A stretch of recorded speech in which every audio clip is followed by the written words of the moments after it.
Cuando uno aborda este tema de la preeclampsia, nosotros lo hemos venido estudiando desde que estábamos en pregrado. Y surgen algunas preguntas. Por ejemplo, ¿por qué el punto de corte es 140-90? ¿Por qué no es 150? ¿Por qué no es 130? Vamos a discutirlo, porque desde que hemos sido alumnos siempre nos han dicho puntual, 140-90. Pero ¿por qué se adopta esa medida? Vamos a revisarlo exactamente. Segundo, ¿cómo tomar correctamente la presión arterial? Ese es un punto muy importante porque puede generar sesgos. ¿Qué brazo utilizar? Es un gran dilema que algunos personal de salud tienen. ¿Usar brazo izquierdo, brazo derecho, ambos brazos? ¿Qué usas? ¿Un tensiómetro manual, uno digital?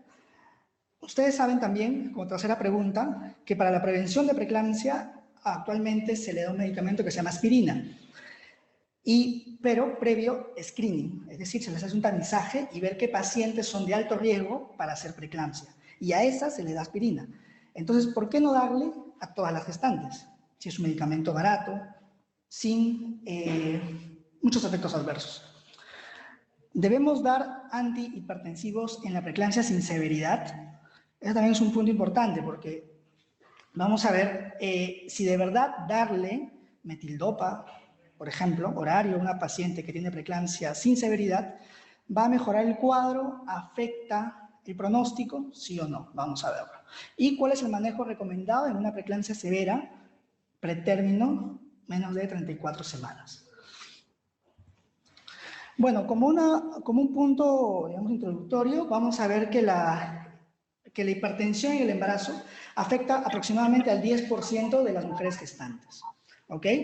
Sabemos que hay clasificaciones para la hipertensión del embarazo, entre ellas está la preeclampsia en sí. Sabemos que hay hipertensión gestacional, sabemos que hay crónica, que existe la preeclampsia sin severidad o con signos de severidad, la hipertensión crónica con preeclampsia sobreagregada, pero nosotros en esta ponencia nos vamos a basar básicamente en preeclampsia e hipertensión gestacional. La preeclampsia en sí es un síndrome sistémico, ¿ok? Que se desarrolla durante la segunda mitad del embarazo, es decir, de las 20 semanas para adelante.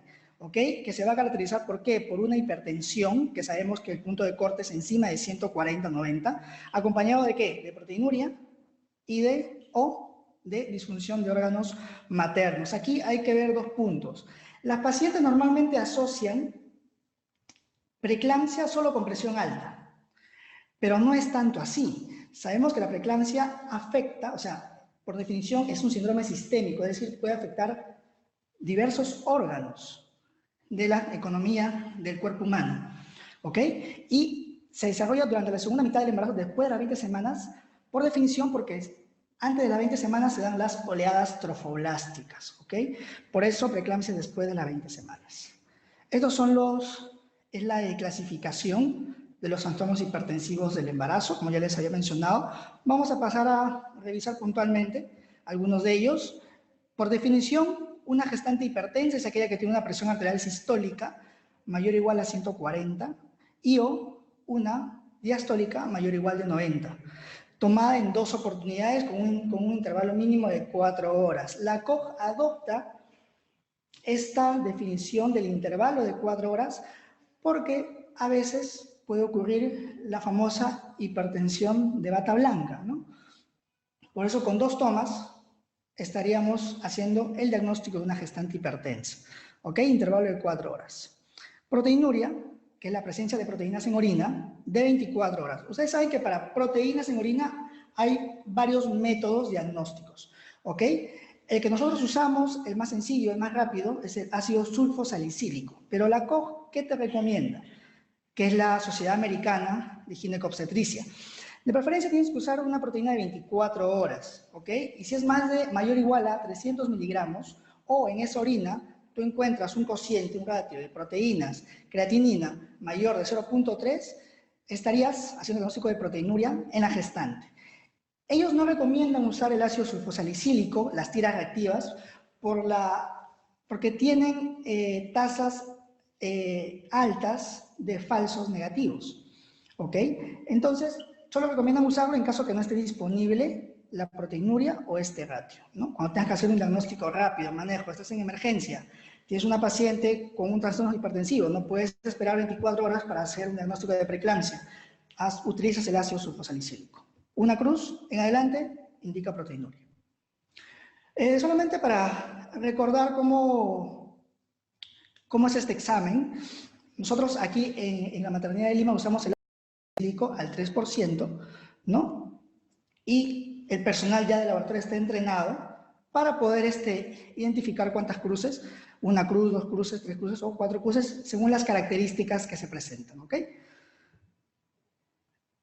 Volviendo a la clasificación, la hipertensión gestacional es la elevación de la presión arterial más de 140/90 en ausencia de proteinuria, ¿ok? Eso lo diferencia de la preeclampsia. La preeclampsia te da proteinuria, la hipertensión gestacional no te da proteinuria. Siempre después de las 20 semanas de gestación, por lo que les mencioné de las oleadas sofrolásticas. Debería, dice si la presión vuelve a la normalidad antes de las 12 semanas posparto, tú lo catalogas como una hipertensión transitoria. Y si persiste después de las 12 semanas, la catalogas como una hipertensa crónica la paciente. Continuando con las definiciones, haciendo una pequeña introducción, tenemos a la preeclampsia sin severidad. Antes de eso, me estaba olvidando algo. Ya no existe o ya no se adopta la clasificación de decir preeclampsia leve. ¿Ok? Primero, si hubiera una preeclampsia leve, tendría que haber una preeclampsia moderada, lo cual no existe.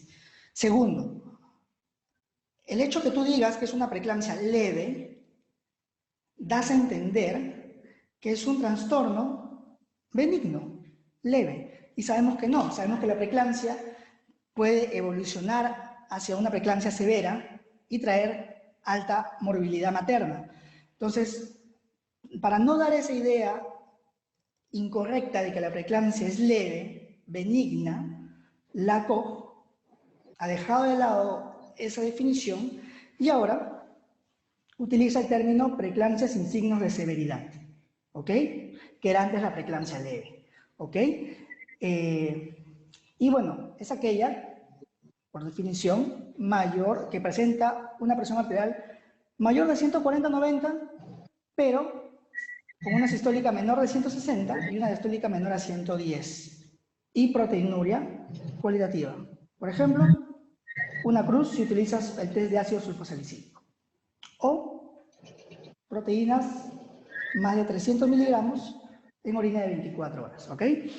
Y la preeclampsia con signos de severidad, que sabemos ya que tiene varias características. Una de esas es la presión. Una presión en rango de severidad. Mayor de 160 y o 110. O si no tienes esa presión, si tu presión está 140/90, pero tienes ya evidencia de daño de órgano blanco, así no tengas proteinuria, esa paciente es una paciente con diagnóstico de preeclampsia con signos de severidad, ¿ok? Y depende del órgano que sea afectado, damos una cápita. Preeclampsia severa con disfunción neurológica, preeclampsia severa con disfunción hepática, con disfunción renal, hematológica, etc. Ya lo vamos a ver. ¿Ok? ¿Cuáles son los criterios para la preeclampsia severa? Según la COG, que he hecho una revisión, ellos, como ustedes deben saber, hizo previamente en el año 2013 también una actualización y este año, como les refiero, también han sacado un nuevo boletín, que es el que les estoy presentando ahora, con las definiciones y con los acápites que les he mencionado. ¿Ok? Preeclampsia severa, puedes definirla si hay plaquetas menos de 100.000 o hay daño renal con una creatinina mayor de 1.1 o si hay daño en el hígado cuando las transaminasas, la TGO o la TGP, se elevan el doble del valor límite normal, ¿ok? Para el tercer trimestre, aproximadamente los valores de TGO, TGP oscilan en 30, ¿ok? 32, 35, 30 para ser más concretos. Si tú tuvieras el doble de eso, 60, por encima, podrías catalogarla como una preeclampsia severa con disfunción hepática. O si tienes edema pulmonar, o si hay síntomas de irritación cortical, que se llama, ¿no?, la cefalea global, escotomas, tinnitus, visión borrosa, entre otras. Hasta ahí creo que hemos hecho una pequeña revisión de lo que es la preeclampsia en sí. Recordar las categorías que hay: hipertensión gestacional, preeclampsia, hipertensión crónica y la hipertensión crónica con preeclampsia sobreagregada. ¿Ok? Pero actualmente hay un nuevo enfoque. En este artículo de la FIGO de este año, también reclasifican o subclasifican a la preeclampsia en base a puntos de corte de semanas gestacionales. ¿Ok? Preeclampsia de inicio precoz, si se presenta menos de las 34 semanas. Preeclampsia de inicio tardío, ¿sí? Si aparece después de las 34 semanas.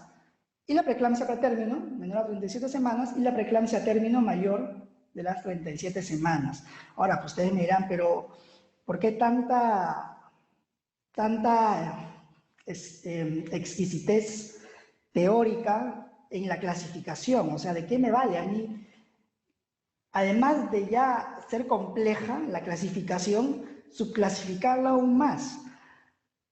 Tiene una razón, que se las voy a ir explicando más adelante. Recuerden esto, 34 semanas, este punto de corte. Antes de las 34, preeclampsia de inicio precoz, después preeclampsia de inicio tardío. ¿Por qué? Primero, vamos a pasar a la fisiopatología. La fisiopatología es bien compleja, ¿ok? Intervienen varios mecanismos: genéticos, inflamatorios, inmunológicos. Vamos a resumirlo, ¿ok? En términos de lo que es patogénesis, la preeclampsia es un desorden placentario, ¿ok? O sea, la placenta es el problema. Por eso que el manejo, la solución es terminar el embarazo para retirar la placenta. Así de simple, ¿ok? ¿Y qué se da? Se da una presentación anormal, o sea, se da un defecto en invasión del trofoblasto, ¿ok? Porque ese trofoblasto, mediante las oleadas trofoblásticas, que se dan antes de las 20 semanas, remodelan las arterias espirales. Es decir, las modifican, las adecúan para que sean arterias de mayor distensibilidad y puedan llevar más sangre. En sí, ¿qué hacen las oleadas trofoblásticas? ¿Qué es lo que se encuentra alterado en la preeclampsia? Primero, son dos oleadas. La primera se da a las 8 semanas aproximadamente y la segunda se da entre las 14 y las 18 semanas de gestación. ¿Qué hace este trofoblasto, que es esta aquí en la imagen? ¿Ok? Hay que detenernos un poquito acá para entenderlo. ¿Qué hace? En este lado tenemos una arteria espiral normal y una arteria espiral de una paciente con preeclampsia. A la vista, ¿qué resalta?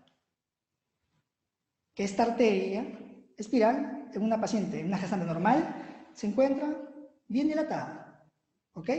O sea, es un vaso amplio, de baja resistencia, y que obviamente, si tiene mayor capacidad, puede llevar más sangre.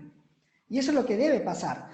Lo que hacen estas oleadas trofoblásticas es reemplazar la capa muscular de la arteria espiral, y al quitarle la capa muscular, ¿no?, le quitan rigidez al vaso y vuelven a la arteria espiral un vaso de baja resistencia y de mayor flujo. ¿Y esto qué permite?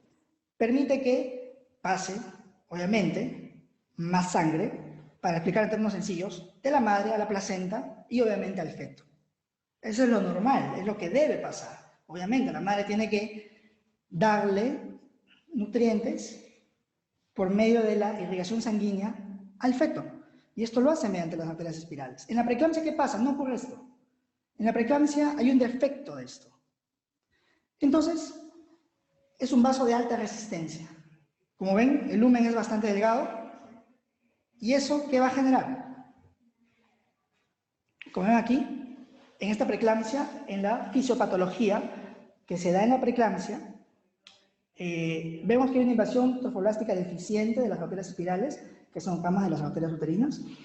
Por lo tanto, esta arteria aumenta su resistencia vascular y al haber menos o una inadecuada perfusión, porque no pasa cantidades adecuadas de sangre, genera una hipoxia placentaria, ¿ok? Y esto a su vez, la placenta hipóxica genera biomarcadores de disfunción endotelial que van a dañar los vasos sanguíneos y como vasos sanguíneos hay en toda la economía del cuerpo, produce los síntomas de la preeclampsia, por eso es un síndrome multisistémico, ¿ok? Esa es la secuencia.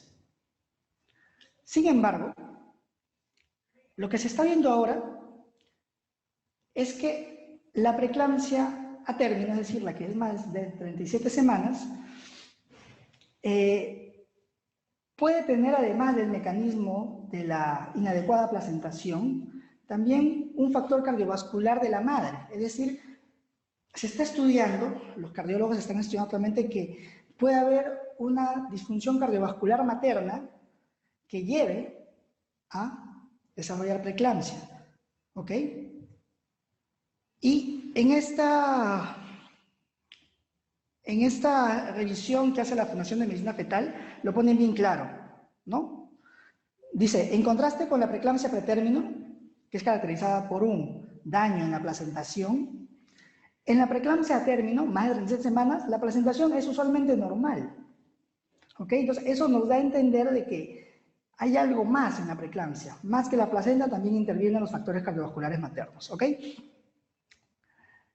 En esta revisión, que se hace de la FIBO en este año, como les refiero, también adoptan como criterio de preeclampsia la disfunción uteroplacentaria, porque su base fisiopatológica es eso, es una alteración de la placenta. ¿Ok? Y justamente algunas sociedades están adoptando lo que la COG ya había retirado. La COG había dicho el retardo de crecimiento intrauterino no es diagnóstico de preeclampsia, pero la FIBO lo está adoptando.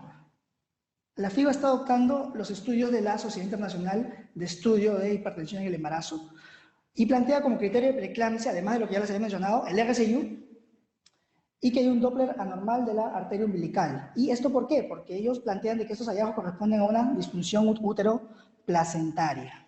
¿Ok? La COG todavía no lo adopta. En todo caso, el manejo debe ser individualizado. ¿Ok? De presentarse estas patologías.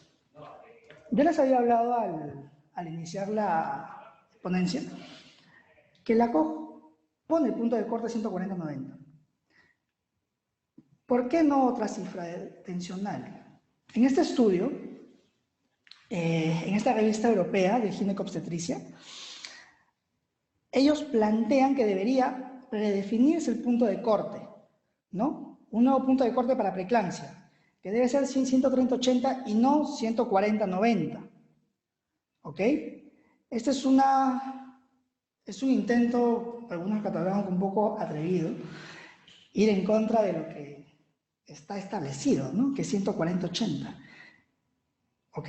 Pero vamos a ver por qué. Porque, como les había mencionado, el punto de corte 140-90 ha sido establecido por diferentes sociedades. La COG en sus revisiones, la NICE, la FIGO, lo adoptan. Pero en este artículo, ¿por qué ellos plantean la posibilidad de que debería ser menos el punto de corte? Y lo interesante de este artículo es la revisión y la discusión que hacen. ¿Por qué 140-90? ¿De dónde sale? ¿Ok? La COG, en sus últimas revisiones, ha ido adoptando reportes poblacionales previos, que datan del año 2000, del año 90 y del año 88. Y estos reportes, que son estos reportes de comités en Estados Unidos, han sido adoptados casi sin ninguna variación, es decir, no ha habido una actualización.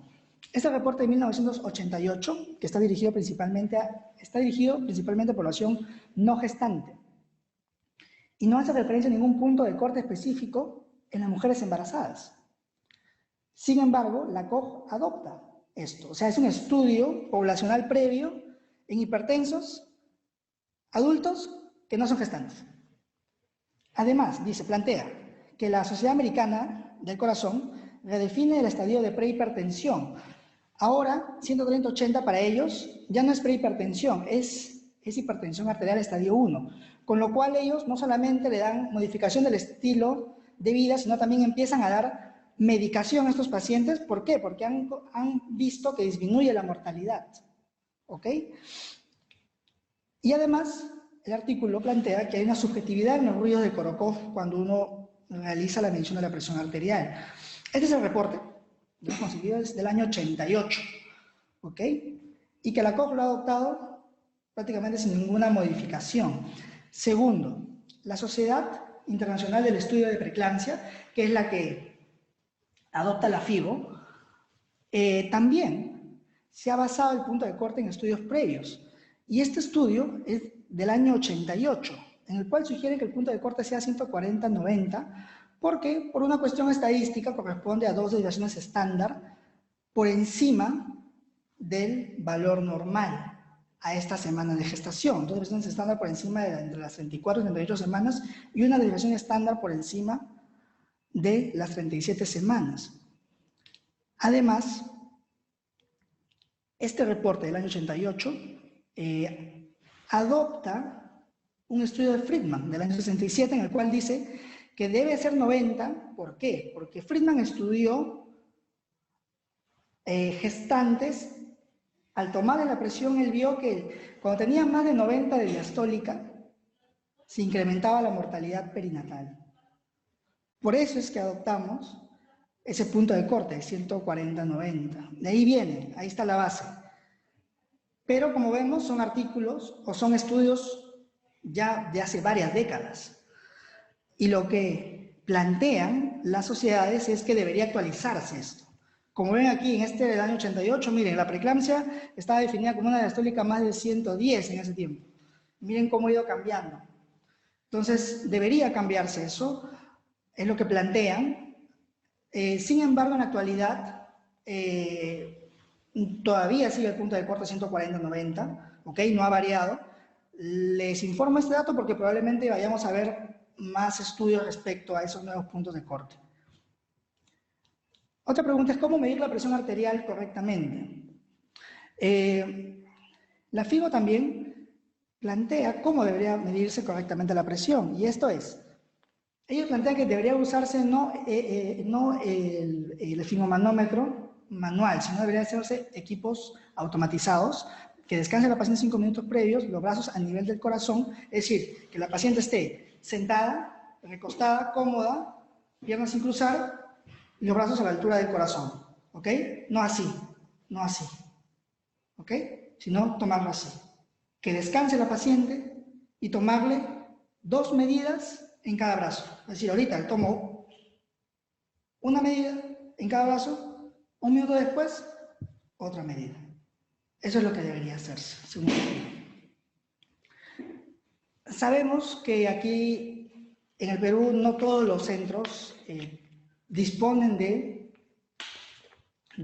tensiómetros digitales, ¿ok? Muchos hemos trabajado en centros de salud, cuando éramos SERUMS, y tenemos los manuales, ¿ok? Entonces, ¿cómo es la técnica correcta que deberíamos medir? Porque todos tomamos presión, médicos, obstetras, enfermeras, técnicos de enfermería. Lo que tú debes hacer es palpar la arteria radial, insuflas hasta que el pulso ya desaparezca, ya no lo sientas. Y a partir de ahí insuflas 30 más. O sea, no es que tú insuflas hasta 180, 200, eso genera una incomodidad en la paciente y te puede alterar, ¿ok? Insufla 30 más hasta que desaparezca el pulso. Luego, desinsuflas a un ritmo de 2 milímetros de mercurio por latido, por segundo. Y para la diastólica, utilizas el primer ruido de Korokov, y para la presión diastólica, utilizas el quinto ruido de Korokov. Es ya cuando desaparece el sonido. Hay casos en los cuales, sobre todo en gestantes, no se ausculta ese quinto ruido o ese quinto ruido está muy cercano al cero. Ahí adoptas el cuarto ruido. ¿Ok? Este es un estudio que se hizo, que lo hizo la Fundación de Medicina Fetal, en el cual ellos plantean cómo debería ser la toma de presión arterial. Derecho, izquierdo, ambos brazos, sentado, echado, ¿cómo debería estar la gestante? Es un tema en realidad, como dice acá, que permanece aún en discusión. No hay un consenso mundial de cómo tomar correctamente la presión. Nosotros en el Ministerio de Salud lo que hacemos es, por consenso, brazo derecho, ¿ok? ¿Y qué es lo correcto? Debería hacerse 2 tomas en cada brazo. ¿Por qué ellos dicen en cada brazo? ¿Por qué en un solo brazo? Porque se ha visto que hay una diferencia, en algunos casos, una diferencial de presión sistólica más de 10 milímetros de mercurio entre ambos brazos. O sea, puedes tener acá 130 y acá 140. ¿Ok? Y eso te puede llevar a errores. Eso es lo que debería hacerse. Evidentemente nosotros en emergencia, por la prisa y todo el torbellino que es en emergencia, no hacemos eso, pero eso es lo que debería hacerse. Y no solamente eso, sino que deberías tomarle en ambos brazos, por lo menos en 2 o 3 medidas deberías tomarlo. O sea, 3 medidas y las 2 últimas medidas que tú halles, sacas el promedio y ese valor deberías usarlo. Eso es lo que ellos plantean. ¿Ok? Evidentemente, cada sociedad varía. Y consideramos que lo más importante, más allá de tomarlo en los 2 brazos, porque a veces no podemos, como le digo, por la premura en la emergencia, lo más importante es hacerlo correctamente, que ya les había mencionado como antes. Esto es lo mismo, por este inglés. ¿Ok? Y justamente mencionan que los errores comunes, para que tú tengas un sesgo en tomar la presión arterial, es que tomes una sola medida. ¿Ok? Ya les había mencionado esto, que es el nuevo enfoque. Vamos a pasar. La preeclampsia de inicio precoz, como les he dicho, menos a las 34 semanas. ¿Por qué se plantea así? Porque esta preeclampsia de inicio precoz es más severa que la de inicio tardío. Es mucho más severa. Se ha visto que los casos son más complicados. Hace más HELP, más eclampsia, más RCIUs. ¿Ok? A diferencia de las preeclampsias que se presentan después de las 34 semanas. Y esto va por la fisiopatología, que también ya les había mencionado. Como no hay una adecuada placentación, este vaso es de alta resistencia, lleva poca sangre a la placenta, esta placenta se vuelve hipóxica, y la placenta como que se revela ante el cuerpo. Dice, muy bien, no me estás pasando adecuada cantidad de sangre, perfecto, te libero factores antiangiogénicos, es decir, factores que dañan el vaso. ¿Ok? Y esto produce disfunción endotelial en todos los órganos. Por eso, la preeclampsia afecta muchos órganos. Hígado, riñón, pulmón, cerebro, entre otros. Entre todos los marcadores que hay, vamos a mencionar solamente algunos. Vamos a pasar esta parte un poquito rápido. Hay como les mencioné, un desequilibrio angiogénico. ¿Ok? Es decir, esta placenta, como es hipóxica, va a liberar esta sustancia que es el FLT, que es el factor soluble parecido a la tirosina, sinasa, y este, en términos sencillos, es un marcador malo, ¿ok? Es un factor sanguíneo negativo para el vaso. Y lo bueno vendría a ser este, que es el placenta growth factor, que es el factor de crecimiento placentario. ¿Ok? Hay un desequilibrio. Es decir, cuando hay preeclampsia, aumenta esta forma, que es la tirosina, que es la forma soluble de la tirosina sinasa, lo cual daña el vaso y daña órganos en la preeclampsia. Esta es la diferencia, ¿ok? Un vaso normal y un vaso con aumento de esta forma soluble, ¿ok? Algunos plantean que es una sola enfermedad, 2 estadios diferentes, está en discusión todavía. Hay un estudio, que es el estudio Prognosis, que fue en el 2016. O sea, ¿para qué me sirve saber todo esto? ¿O para qué le sirve a los países europeos saber esto? ¿Para qué me sirve, doctor? Muy bien. Ellos están intentando predecir la aparición de preeclampsia. ¿Ok? Cuando ellos, en este estudio, ellos vieron a pacientes con sospecha de preeclampsia, que son esos pacientes que tú ves en emergencia que llegan con presión 130-80, una señora con edema, te dice, doctor, estoy con edema, se me hinchan los pies, señora, te hago tu perfil de preeclampsia en sangre, normal, tu presión, 180, normal, proteinuria negativo, y lamentablemente, pues tú dices, señora, está bien, hay que darle de alta. Entonces, ellos, en esas pacientes, ellos estudiaron esas pacientes con sospecha de preeclampsia y encontraron de que cuando hay un cociente entre el factor antiangiogénico sobre el placenta growth factor menor a 38, puede predecir la ausencia de preeclampsia a corto plazo, ¿ok? Es decir, que si hay más placenta growth factor, probablemente esa paciente no haga preeclampsia, ¿ok? Estos son los estudios, esta es la placenta. Este es otro estudio en el cual refieren que, como ven, cómo la perfusión placentaria en la preeclampsia de inicio temprano es menor. Screening. ¿Cuál es el mejor método para screening para la predicción de preeclampsia? Hasta ahora ya hemos tocado la definición, hemos tocado clasificación, un poquito de fisiopatología. Y ahora vamos a ver el screening de preeclampsia. Nosotros, hasta hace algunos años, solamente nos basábamos en factores de riesgo, ¿se acuerdan?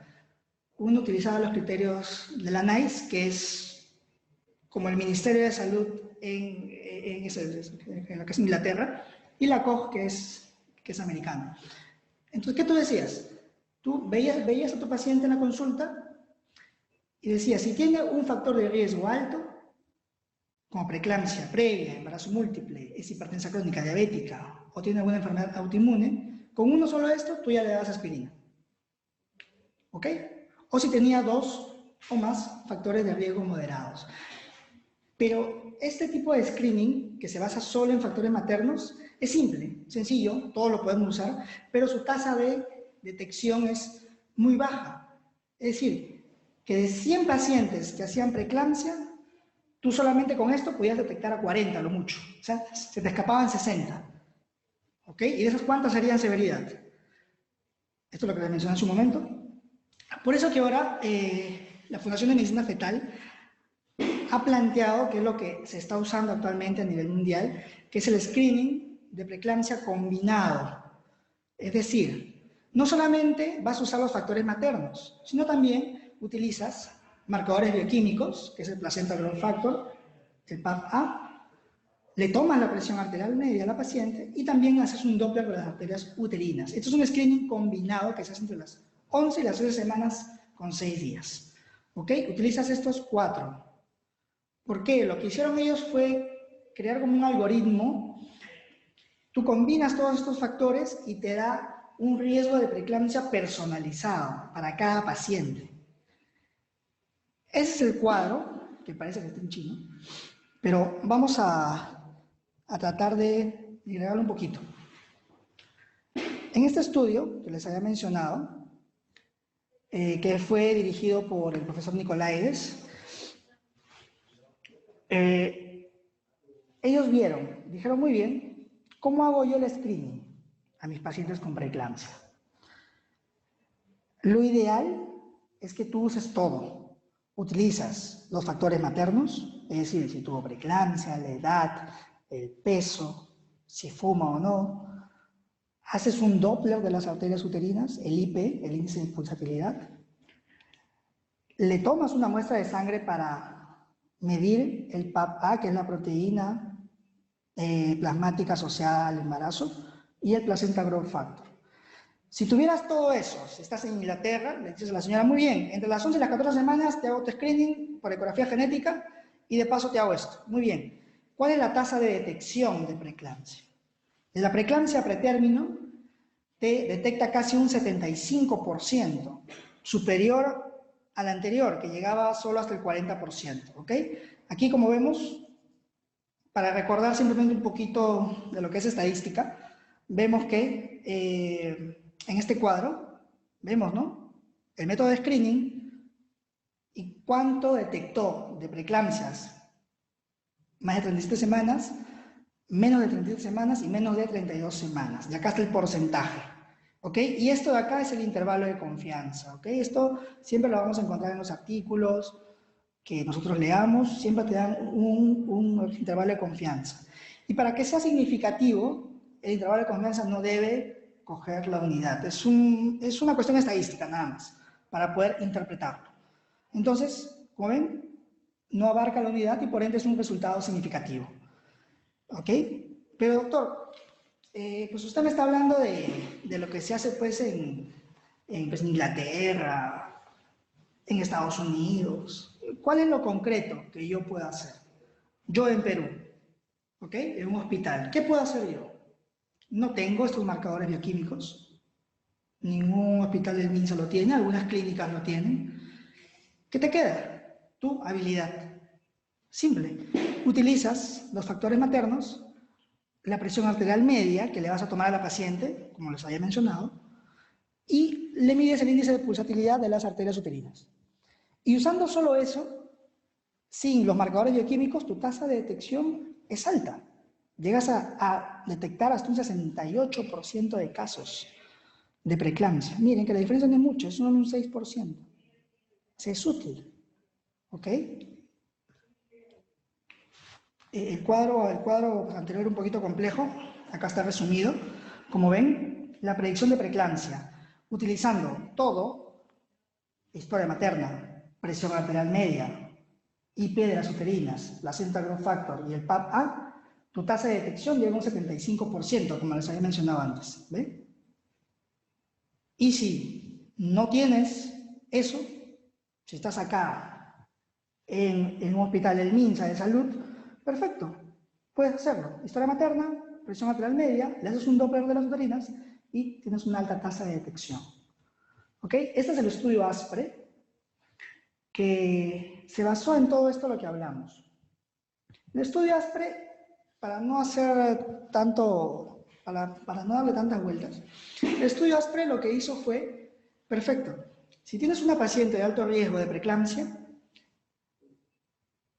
queríamos demostrar que la aspirina es beneficioso para ellas, que no previene la preeclampsia al 100%, no la cura, pero puede disminuir el riesgo de que esa paciente haga preeclampsia. Y en este estudio, el estudio ASPRE, en el cual usas aspirina 150 miligramos diarios desde las 11, 14 semanas hasta las 36 semanas, en gestantes que tú ya les habías hecho el screening previo, con todo lo que les menciono, ¿ok? Se vio que redujo la incidencia de preeclampsia pretérmino en un 62% y la preeclampsia de inicio temprano, es decir, menos de 34 semanas, en un 82%. O sea, es efectivo dar aspirina a esas pacientes, ¿ok? Bueno, acá está el estudio ASPRE, para que los que deseen leerlo, lo pueden ver. La idea es cómo actúa la aspirina. En sí, el mecanismo de acción no está muy claro, pero sí se ha visto que disminuye la apoptosis celular, aumenta este factor angiogénico bueno que les dije que es el placenta growth factor, y aumenta las citoquinas. ¿Ok? Vamos por acá primero.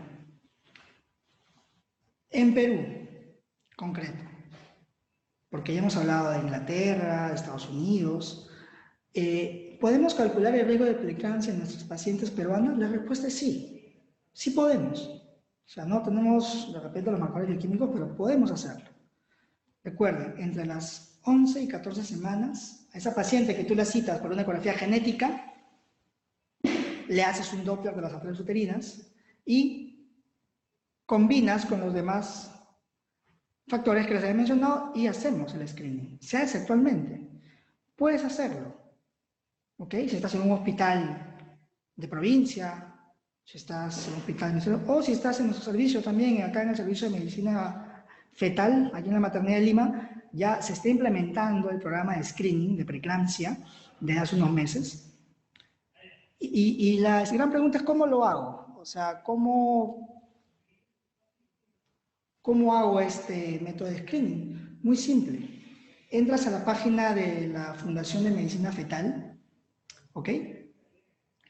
Colocas aquí y te lanza como un calculador, ¿ok? Para ver el riesgo de preeclampsia. Entonces, solamente nada más ingresa los datos. No es necesario que estés inscrito. Claro, lo más ideal sería que estés certificado, ¿no? Pero también lo puedes hacer así. Y, por ejemplo, acá te preguntan, ¿no? Si es un embarazo simple o múltiple, la longitud prolongada de casellado, ingresas otros datos, que es como la fecha de lo que es nacimiento de la madre, la talla, el peso, la raza, si fuma, si ha tenido preeclampsia anterior, cómo concibió a este bebé en su historia médica, pone nomás. Si es hipertensa crónica, diabética, si ha tenido lupus, si ha tenido un síndrome postifosfolipídico, si es nulípara, si es multípara, ¿ok? Ingresas también la medida de presión arterial que tú le has tomado, ingresas el índice de pulsabilidad de las arterias uterinas que tú le has tomado, marcas si tienes o no estos marcadores bioquímicos, en este caso no, porque no tenemos, y en automático, ingresando tus datos, este calculador te dice si le das o no le das aspirina al paciente. Sencillo, no hay más vuelta que darle. Entonces, este es un software que está al alcance de todos, gratuito, y se puede utilizar. ¿Ok? Y lo que menciona la FIGO es que cuando los recursos son limitados, o sea, cuando estás en un país en vías de desarrollo como nosotros, que no tienes los marcadores, puedes basarte solo en la historia materna, en la toma de presión arterial y medir las arterias uterinas. Te da un buen porcentaje de screening, como ya les había mencionado antes. Vamos a pasar ya a la parte final, que es el manejo. ¿Ok? Ya hemos hablado de la definición de la fisiopatología. Hemos hablado del screening. Y ahora vamos a pasar al manejo. Según la COG, bueno, ya lo sabemos, toda preeclampsia sin severidad tienes que darle, si es menor a las 37 semanas, se recomienda darle un manejo expectante. ¿Ok? Es decir, no culminar el embarazo y hacer un monitoreo. ¿Ok? Si te llega una paciente gestante con preeclampsia menor a las 35 semanas, 34 semanas, ¿no? Pero no tiene signos de lo que es severidad, ¿tú qué haces? La puedes hospitalizar y la monitorizas. Puedes hacerle ecografías seriadas. Se recomienda hacer un test de lo que es bienestar fetal anteparto por lo menos una vez por semana, hacerle un perfil de preeclampsia en sangre una vez por semana y sobre todo, no dar antihipertensivos. ¿Ok? Este punto es muy importante. ¿Por qué? Porque tú puedes enmascarar una preeclampsia severa. La presión arterial, como les dije, por sí sola no es preeclampsia.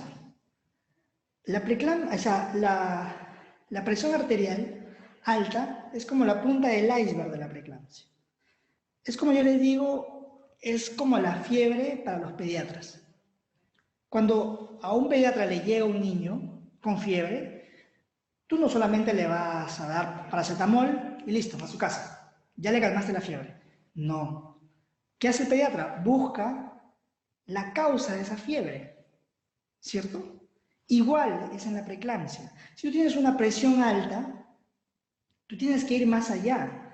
¿Qué pasa si tú le das metildopa a esa paciente? Estás enmascarando una preeclampsia severa quizás. Esa paciente por dentro tiene una presión de 170, 110 por dentro. Pero tú al darle metildopa, le estás enmascarando 130, 80. Yo una vez vi un caso así cuando yo trabajaba en provincia, recuerdo, vi una paciente estaba de guardia, yo recuerdo, y la enfermera me dijo, doctor, ha venido una paciente que dice que tiene preeclampsia, pero yo le he tomado la presión, está 120, 80. Ah, bueno, le digo, a ver, pásala. Y pues la señora, en un estado general malo, con edemas, viene y me dice, doctor, me siento mal. Le digo, ¿qué pasó? Me han dicho que tengo preeclampsia. Y veo, pero su presión está normal. Es que me han estado dando metildopa, he estado tomando 5 días metildopa. Obvio, su presión va a estar normal. Y cuando le pido exámenes de laboratorio, que es el perfil de preeclampsia, ¿qué me salía? Me salía plaqueta menos de 100.000, me salió TGO-TGP en 200, o sea, la paciente ya estaba haciendo una disfunción, una preeclampsia severa, estaba viendo un HELP. Tuvimos que operarla. Por eso, esa paciente se pudo haber diagnosticado antes de eso, pero el cuadro se enmascaró. Muy bien, la guía clínica, nosotros vamos a hacer como un RP.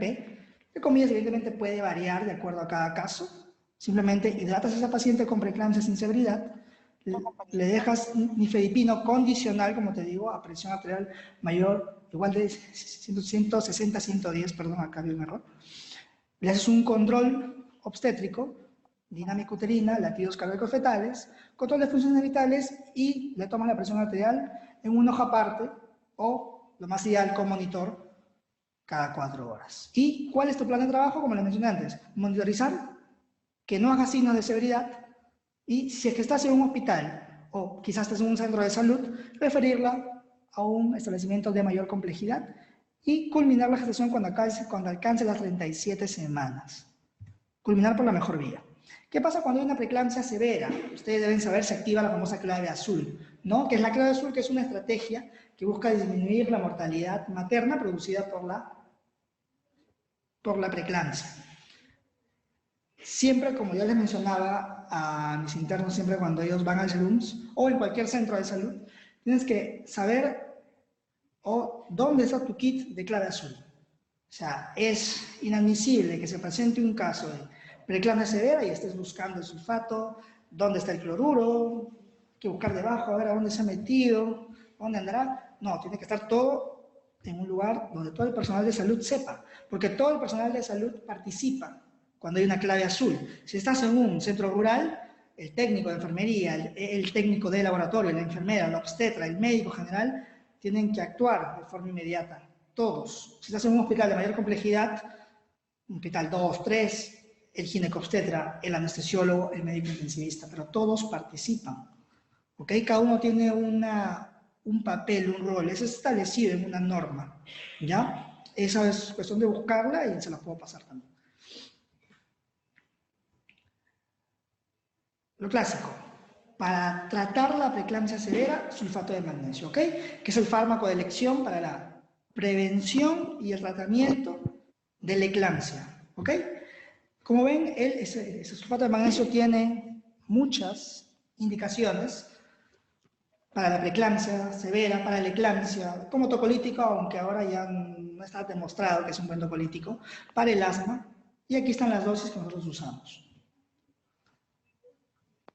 También, de nuevo, les planteo un RP que usamos nosotros aquí en la Maternidad de Lima, evidentemente con variaciones de acuerdo a cada caso. Esto no es algo que debe tomarse tal cual, debe variarse de acuerdo a cada caso. Hidratar a la paciente siempre y darle sulfato de magnesio, ¿ok?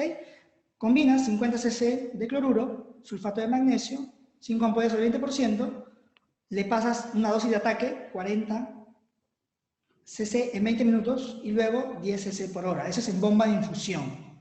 ¿Ok?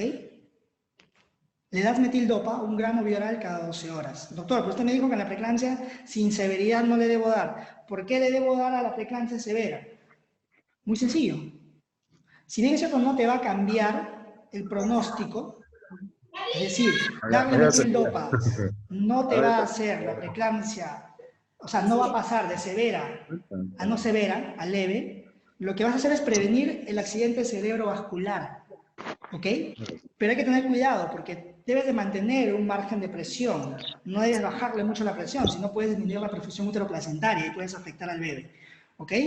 Le das también nifedipino, 10 miligramos bioral condicional, si la presión arterial, igual, acá, perdón, ha habido un error, sube por encima de 160 a 110, ¿ok? Control obstétrico, una sonda Foley permeable para evaluar diuresis, ¿ok? Porque sabemos que el sulfato de magnesio da signos cuando hay intoxicación por sulfato de magnesio, que es la oliguria, depresión respiratoria, hiporreflexia, ¿ok? Y si estás en un centro de salud, referirlo a una de mayor complejidad. Aquí viene ya la parte de manejo un poco más delicada. Si es una preeclampsia severa, ¿ok? Y se da en una gestación más de 34 semanas, no hay otra, culmina por la mejor vía. Siempre, por la mejor vía. Cesárea, parto normal.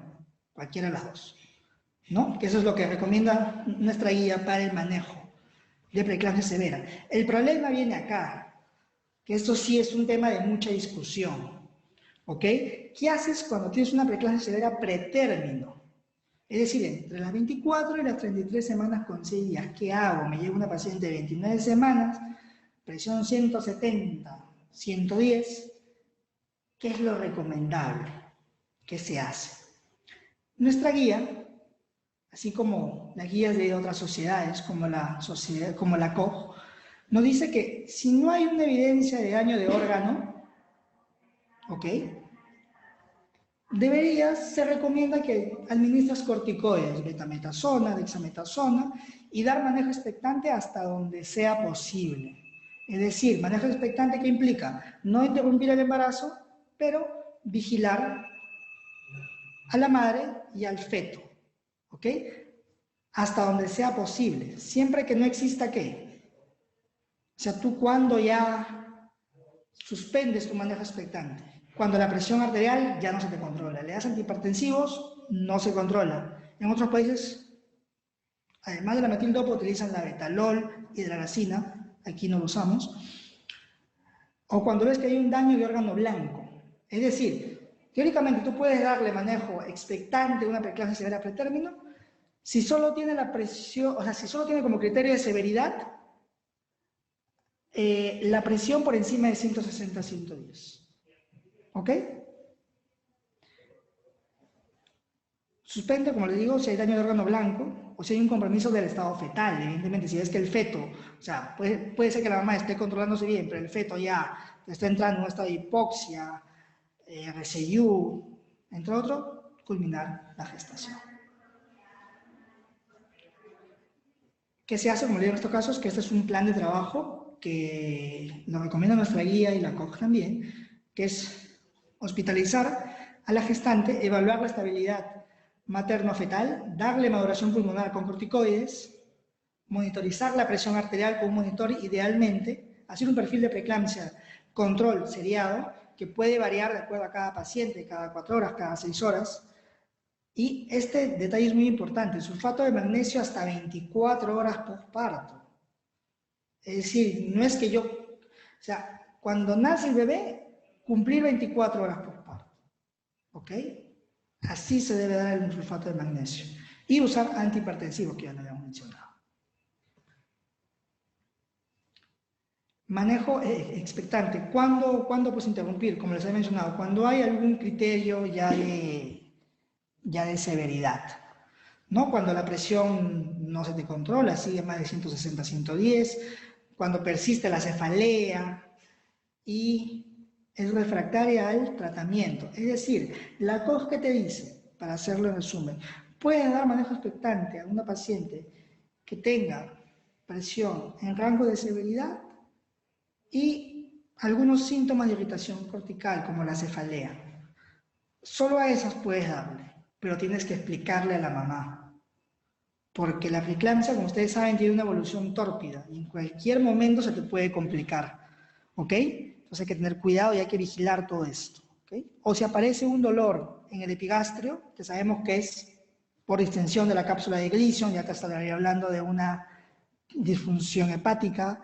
Si hay alteraciones visuales, escotomas, visión borrosa, un déficit motor, si ya presenta un ACV, si hay un infarto de miocardio, un HELP, o si hay ya disfunción renal, edema pulmonar, eclampsia, suspendes tu manejo expectante.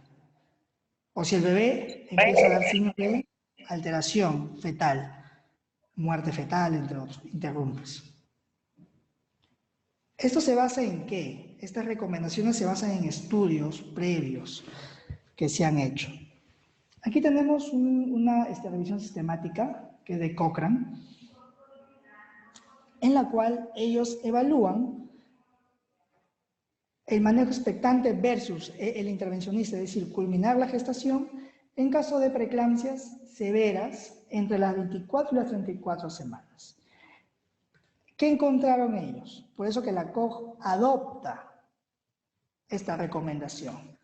Sugiere que un manejo expectante en gestantes con preeclampsia severa precoz puede estar asociado a una disminución de la mortalidad del neonato, es decir, le va a ser beneficioso al bebé, porque le vas a poder dar maduración pulmonar y ese bebé al nacer va a tener menos riesgo de distrés respiratorio, de uso de ventilador mecánico.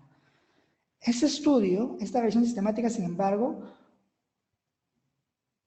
fue la revisión de estudios que se hicieron en países desarrollados, donde sabemos que hay mejor tecnología, mejor UCI materna, UCI neonatal. Y como vemos, como yo les mencionaba aquí,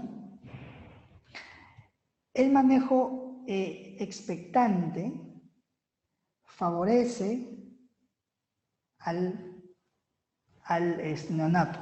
Por ejemplo, aquí para más o menos también recordar un poquito lo que es estadística, cuando revisemos nuestros cuadros en Cochrane, que es muy importante porque es una base de datos que nos da muchísima información, simplemente hay que recordar dos cosas puntuales.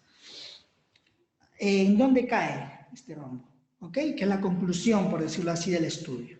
Y aquí tenemos estos valores que es el riesgo relativo, es decir, cuánto de riesgo hay. Sabemos que si es más de 1, aumenta el riesgo, o sea, es un factor de riesgo, y si es menos de 1 es un factor protector. Entonces, el manejo intervencionista, es decir, culminar la gestación versus manejo expectante de la preeclampsia severa. Resultado, la membrana, enfermedad de lo que es membrana hialina. ¿Qué resultó? Que si tú terminas el embarazo, aumentas el riesgo en 2.3 veces más que ese neonato te haga enfermedad de membrana hialina, con un intervalo de confianza que no abarca la unidad, que fue lo que les mencioné antes. Por eso es significativo. Es decir, tú al darle manejo expectante a ese bebé con preeclampsia severa, le estás beneficiando, ¿ok? Estás disminuyendo, estás protegiéndolo de una enfermedad de membrana hialina. Igual aquí, ventilación mecánica en el neonato. Si tú culminas versus manejo expectante. A ver, aquí ¿cómo sería? Que el manejo intervencionista, es decir, culminar la gestación, ¿es un factor de riesgo o es un factor protector? De riesgo, ¿no? Mayor de la unidad. Es decir, que si tú culminas el embarazo, tienes 1.5 veces más riesgo de que ese bebé entre a ventilador mecánico. ¿Ok? Y como vemos aquí, el intervalo de confianza no abarca la unidad, por lo tanto es estadísticamente significativo. ¿Ok? Otro detalle. ¿Qué pasa si yo le doy manejo expectante? ¿Ok? Si doy manejo expectante, protejo al bebé o disminuyo la tasa de que ese bebé haga o que sea un pequeño para la edad gestacional, haga un RCI. Bueno, este es el otro cuadro, en el cual vemos que el manejo intervencionista aumenta la tasa de lo que es cesárea. Vamos a pasar estos cuadros. Y ahora vemos, ¿qué hay en América Latina? Este estudio que les mencioné antes es una revisión sistemática en países desarrollados. Pero ¿qué hay en concreto en América Latina? Hay un estudio que es el estudio MEXPRE, que ustedes deben haber escuchado. Es un estudio multicéntrico, evalúa en 8 centros, incluyó uno aquí en el Perú, que es el Hospital San Bartolomé, en el cual ellos evaluaron, igual que el anterior, dar manejo expectante a las preeclampsias severas, menos de 34 semanas. ¿Qué demostraron ellos aquí en América Latina? Que no hay un beneficio para el neonato. O sea, todos estos cuadros que les había mencionado antes, no. En América Latina, según este estudio, no hay, no existe. ¿Ok? ¿Por qué? Porque darle un manejo conservador a la paciente con preeclampsia severa, ¿qué te puede incrementar? Te incrementa más bien que le pase algo a la mamá, es decir, que la mamá te haga un DPP, que es un abuelo placentae, e incrementa más bien el riesgo de que sean pequeños para la edad gestacional. ¿Ok? Por eso que el estudio MEXPRE en América Latina, como conclusión, demostró que no hay beneficio. Igual aquí, este cuadro estadístico, para leerlo un poquito, igual, morbilidad neonatal, como vemos aquí, que más bien este estudio, como ven, abarca la unidad. Por lo tanto, no es estadísticamente significativo, es decir, no hay un beneficio en la morbilidad neonatal. Y para la madre, como ven, al contrario, si hay un aumento en los casos de complicaciones maternas. ¿Ok? Eso es básicamente lo que demuestran estos estudios. Con esto estaríamos culminando la charla. Si tienen alguna consulta, alguna pregunta en el chat, encantado lo podemos resolver en este momento. Si algo no ha quedado claro, lo podemos volver a repetir. ¿Ok?